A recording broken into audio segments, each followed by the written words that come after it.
Do you remember that meme where a word is being said in various European languages and it sounds normal, and then in German it's aggressive gibberish? Like this one. Science. Ciencia. Science. Naturwissenschaften! Or this one. Ambulance. Ambulancia. Ambulance. Krankenwagen! Something to notice about it. Between the English and German words, only the German carries its own meaning. When you say Naturwissenschaften, you are literally saying natural wisdomship, which pretty much gives you the essence of what science is.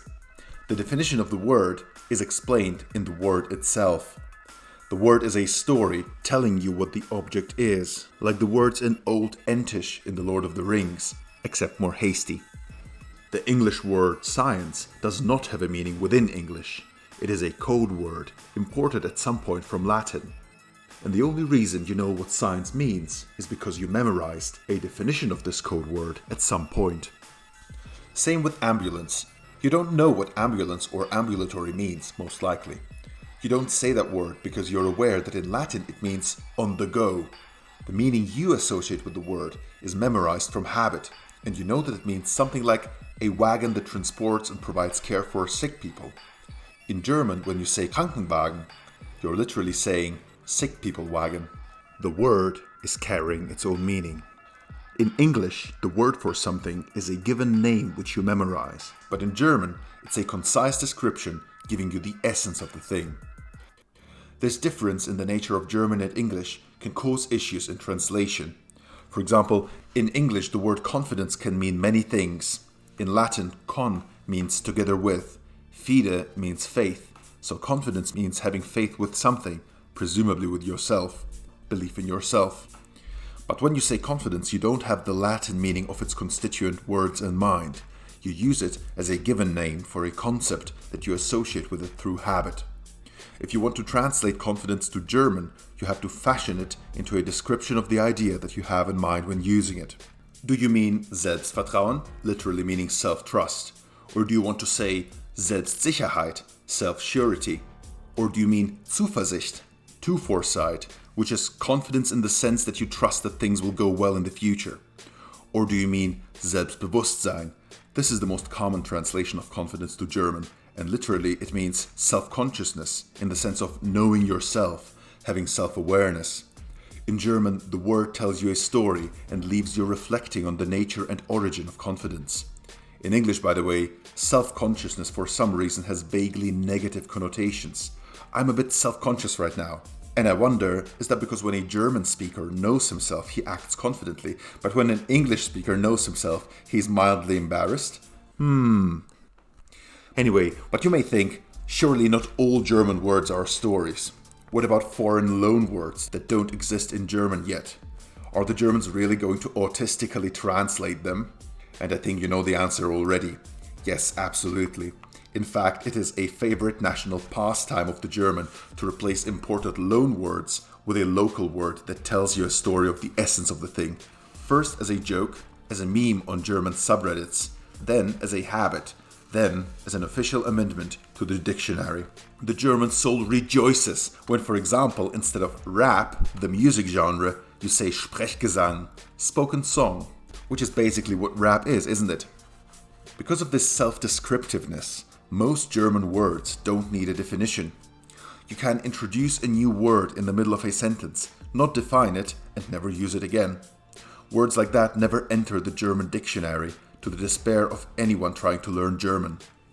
The method of just inventing new terms that define themselves for one specific context is a way of expressing yourself that doesn't really exist like that in English. It's like an additional degree of freedom that you have when speaking. In fact, some would say that the need to have definitions for everything hampers communication in English. But that is also why it is a challenge to count the exact number of words in the German language. Officially, German has 150,000 words, compared to English having 170,000 words in use today. But here is the problem with estimating that number. It doesn't include German compound words, the ones that you just make up on the fly. There is an estimate of 5.3 million that I've seen that tries to account for them, but even that can't be accurate since you're basically counting possible permutations of thousands of different elements. It's a pointless statistic anyway, but it's pointless in both German and English for different reasons. The thing about English is that most of its words are not in active use. They come and go with the speaking habits of the time. Estimates put the number of words which theoretically exist in the English language at 1.5 million, most of them obsolete or known only within a geographic, cultural, or professional niche. English has no problem incorporating professional jargon or foreign words, feeling no need to change them at all. Today, only about a quarter of English words are of Old English origin. Words like science and ambulance from the beginning are of foreign origin, having immigrated from Latin. But since most words in English are code words anyway, it's no problem that they are foreign and carry no innate meaning to the common English speaker.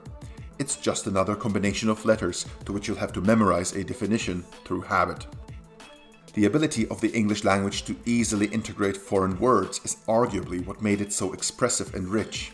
It has been remarked upon that a lot of the beauty of English comes from the fact that it is a language with a double vocabulary, because many concepts have a Germanic and a Latin way to express them. For example, the Germanic word dark versus the Latin obscure, the Germanic brotherly versus the Latin fraternal, feeling versus sentiment, hue versus color, to choose and to select, earnest and serious, Germanic freedom and Latin liberty.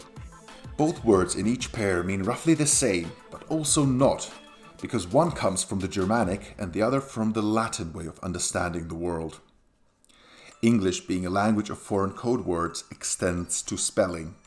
All Western European countries received the Latin alphabet from the Romans.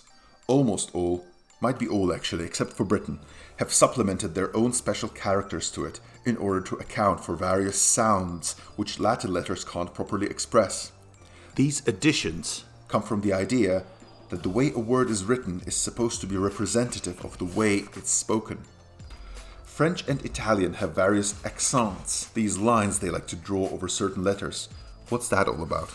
In Spanish, they have the weird ñ, the N with this squiggly line on top. Only in Britannia do they still use the old imperial alphabet and adulterate it. No weird additions to the original Latin script. In German, they have added 4 letters. The SZ, that letter that looks like a cursive B but is identical to the S, except that it indicates that the preceding vowel has to be pronounced long, as well as 3 dotted letters. The Ä, Ö, Ü, sounds that you obviously can't express by just using the letters A, O, U, because German spelling must be unambiguous, on principle, and you can't use the same letter U to express both U and Ü. That way, you never have to wonder how to pronounce something that is written. It has to be self-explanatory. Meanwhile, in English, you just habituate yourself into pronouncing words the way you memorize them by hearing others speak. How you spell an English word is determined by convention and has often little to do with the way it's pronounced. Language of code words. You can't tell me that the pronunciation of the following words is determined fully by their spelling. Tough, though, thought, taught as the past tense of teach, taught as the condition of a stretched rope and of course spelled differently, thorough, through. Or the fact that licorice is spelled licorice but pronounced licorice. That might just be a US thing, but if you want me to say licorice, why don't you write SH in the end? If it ends in CE, then it should be licorice. But apparently English spelling and pronunciation are only indirectly correlated. The only way to learn how to spell words in English is to memorize their spelling. This may seem like an obvious fact of any language, until you come across German, where if you ask, how do I spell something, you might in response get a sneering, wie man's spricht, the way it's spoken, you idiot. That is because unlike in English, where spelling is a product of habit and convention, in German, spelling is dictated by strict rules to ensure consistency. If there are spelling changes, then it is usually to make a spelling which has somehow slipped through the cracks and was accidentally formed by habit adhere to existing spelling rules. For example, the German for the verb to look, gucken, compared with the English verb to gawk at something, is pronounced more like gucken with a K sound in the beginning. However, until recently it was spelled with G, gucken, and those who instinctively spelt it with a K were cheerfully shamed by all of society. Until at some point there was a change that made the K spelling orthographically correct along with the G spelling. People remarked at the time that the German language adapts itself more and more to idiots, but actually it was the elimination of a consistency error in spelling. In English, people would have kept the spelling they're used to and just accepted that it's written with a G but pronounced with a K. But the biggest thing setting English and German apart is the abundance of various grammatical quirks in German that English simply does without. English and German are related languages, with English having split off from German in the 5th century. Therefore, it must have been the case that the pragmatically minded Englishman just dropped unnecessary features over time. For example, when we say I go and they go, but he goes, that S at the end is the last remnant of verb declination that we have in English. In German, of course, there is a different ending for each pronoun. How necessary that is, you be the judge. German nouns all have a gender. Tables are male, walls are female, a woman is female, but a girl is of neutral gender. Cars are of neutral gender unless you refer to them by their brand name, which is always male. Why? Who knows? As with verb declination, we have a remnant of that in English, with country names, which you always refer to as a she if you have to use a pronoun. But how is the gender of a word determined? That is a non-trivial question. Essentially, it's always about the perceived character or essence of a thing, a very charming, ancient way to think about everyday objects. Although the argument can be a bit unclear as to why, for example, the mountain is masculine but the plain is feminine. Lots to think about. The character of historic peoples who dwell in the mountains versus those that live in the plain. Rivers are masculine, but with individual river names it depends on the story and perhaps the personality of the river itself. There is no clear rule, so I suggest you go by your instinct. The mighty river Rhine is a man, whereas the Vistula, gentle stream nourishing the plains of Poland, is a woman. The way the gender of a river is derived is very particular in nature and has to do with the history and tradition of the river in question. But the only reason why that matters is because whenever you mention a noun in German, you have to have an article in front of it, and the article depends on the gender of the object you are referring to. That's why you have to know the genders of rivers, because someone who is listening will, and they will point it out if you get it wrong, to your embarrassment. The article in front of each noun also depends on the situation in which the noun finds itself. By the way, you'll notice in English we don't have any of that. We somehow manage by just using a and the, one indefinite, one definite article. But in German, the article you use depends on the gender of the word and its situation. The 4 grammatical cases in German mean that there is a matrix of articles, 3 genders by 4 cases, that determines when to use which. Actually, there are 2 matrices, because these are just the definite articles, and there is a second matrix for indefinite articles, all those for which we in English say a something. Oh, and by the way, the grammatical cases also change the ending of the word itself, so there is a 3rd matrix of word endings, depending on the context.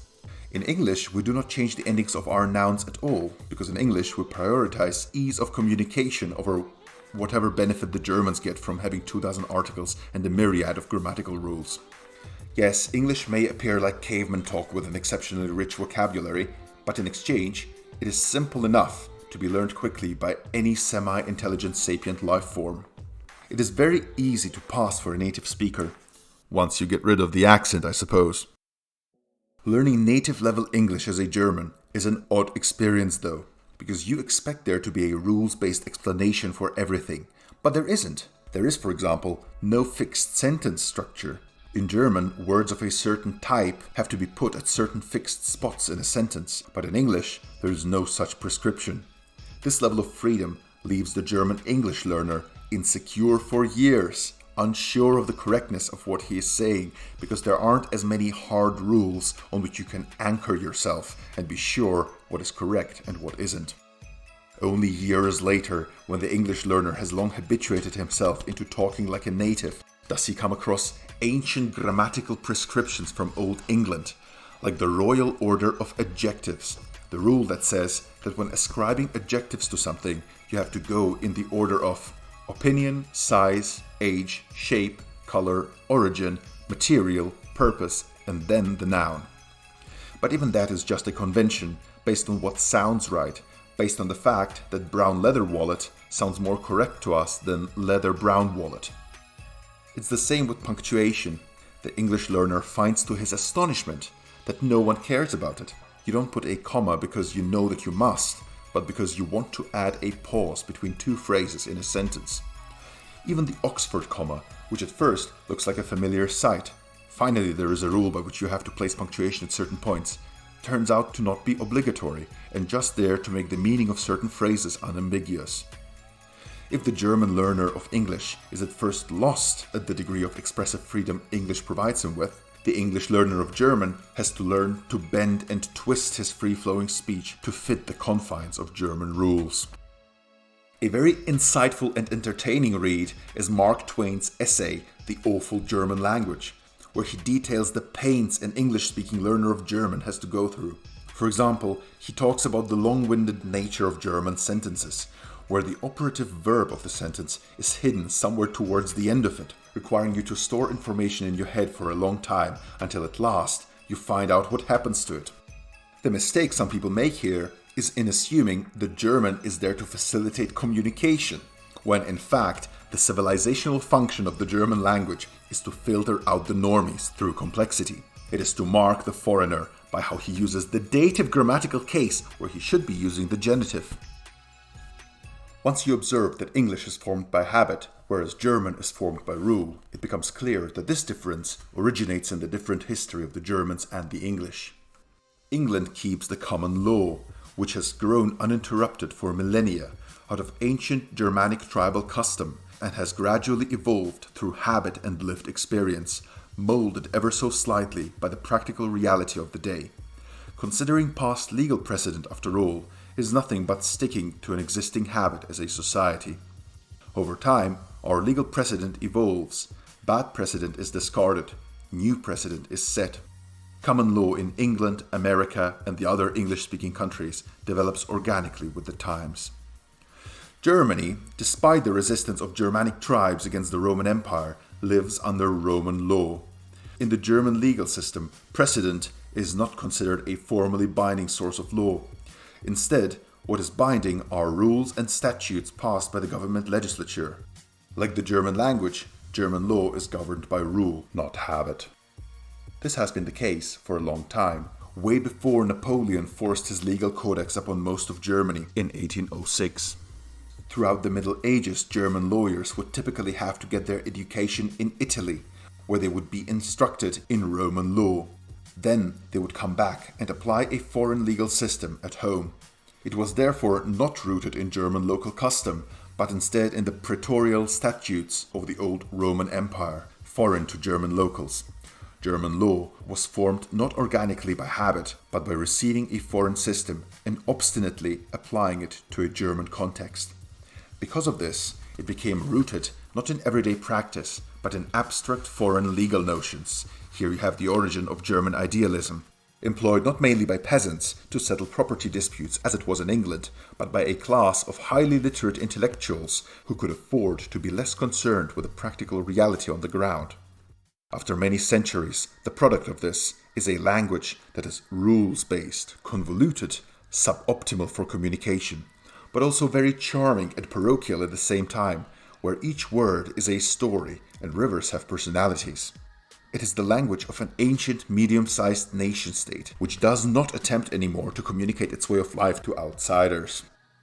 By contrast, English is the language of an infinitely stretching space empire. The standard alphabet is kept simple with no additions.